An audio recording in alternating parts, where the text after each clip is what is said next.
Ito. Ay, muntik na imbag tayong bagam. Ayan, nandito tayo sa Cafe Cayman. Pasok tayo, makikapi. Kung kaya ng budget. Ayan, ang ganda na. Na? Ito. Ito. Hindi mo, ada customer na po yun.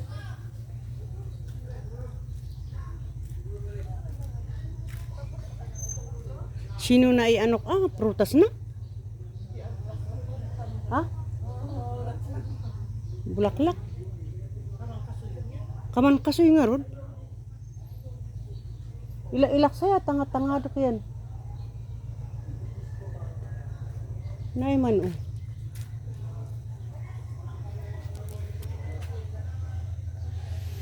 Ayan siya guys, anong bulaklak yan. Akala ko prutas na una. Ayan oh.